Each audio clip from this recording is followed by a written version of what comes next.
Pedro teve o grande privilégio de ter conhecido a Jesus e ter andado junto a ele no dia de sua vida terrestre. Apesar de não termos desfrutado dessa alegria, vemos Jesus com nossa fé e podemos desenvolver nosso relacionamento com Ele por meio do Espírito Santo. Com fé e intencionalidade o amamos, o contemplamos e cremos nele. A nossa fé não apenas nos salva de uma morte futura, mas também de uma vida sem propósito e sem sentido. Somos salvos de nós mesmos e recebemos a experiência viva. O título desse tópico, né, entregue sua vida completamente a Jesus. Eu creio que essa questão de entregar a vida completamente a Jesus hoje em dia é algo muito distorcido no mundo cristão. Porque a gente vive em um país majoritariamente cristão, ou católico ou protestante. Né?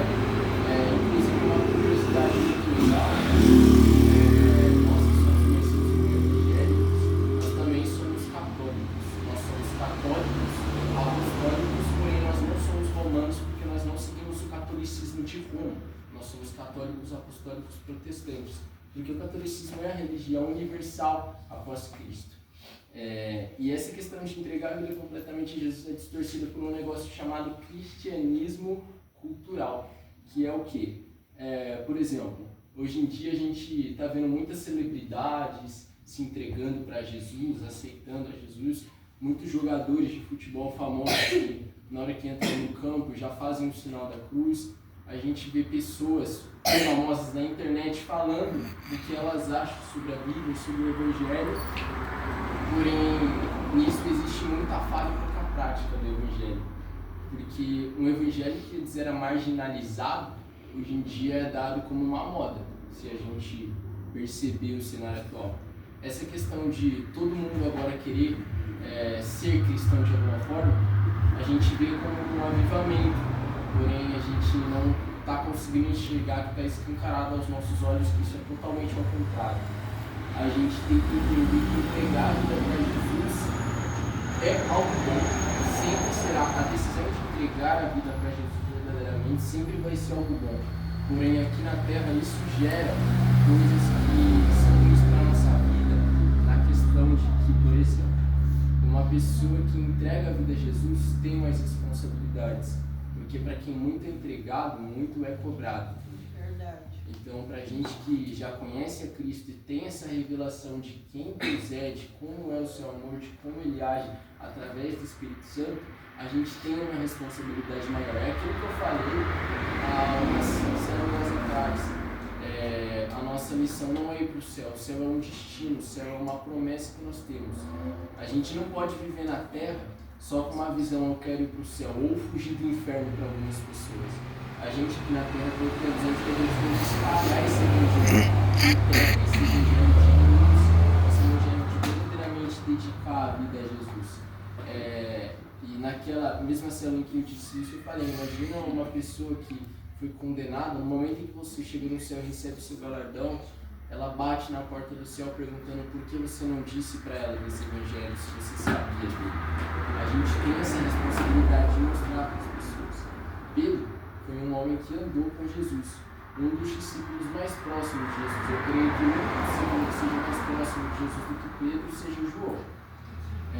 Porém, Pedro, ele era um homem que a gente sabe que ele veio de Pedro, a gente sabe as dificuldades que aconteciam, a personalidade dele, a forma como ele agia. Porém, quando ele andou com Cristo, ele percebeu que ele deveria dedicar a vida dele a esse Cristo, a esse Evangelho. E a pergunta que fica é, você está disposto a viver esse Evangelho? Esse Evangelho que não é um Evangelho bonitinho, em que você vai, fala que é cristão, vai no culto domingo ou uma vez na semana, numa célula e continua nisso a vida inteira. A gente precisa viver um Evangelho de entrega completa a Jesus. Uma entrega completa a Jesus é uma entrega que a gente não está ligando se isso vai ter alguma consequência de fato para a nossa vida, porém a gente deixa Jesus tomar o controle. E eu não vou dizer que isso é algo fácil, mas o que a gente cristão é deixar de fato Jesus ter o controle.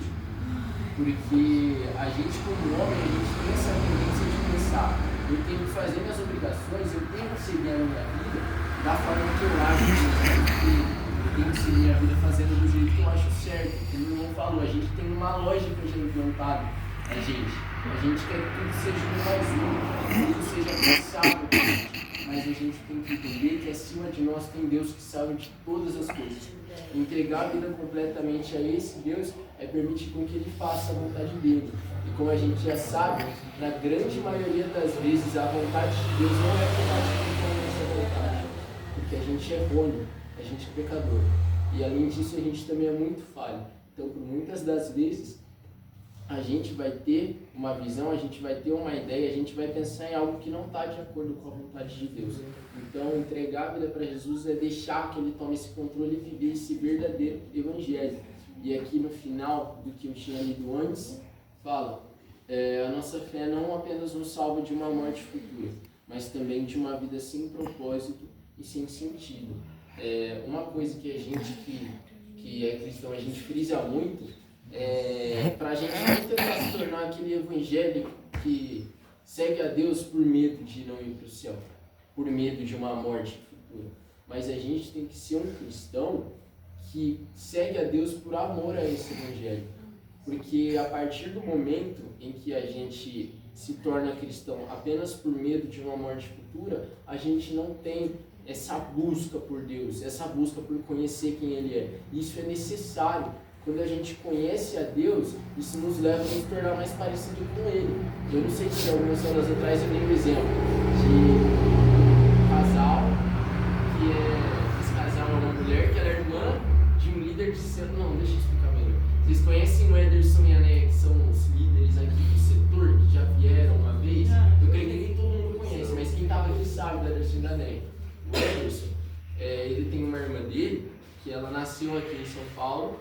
Porém, o Ederson contou lá uma vez na célula que o marido dela nasceu na Bahia.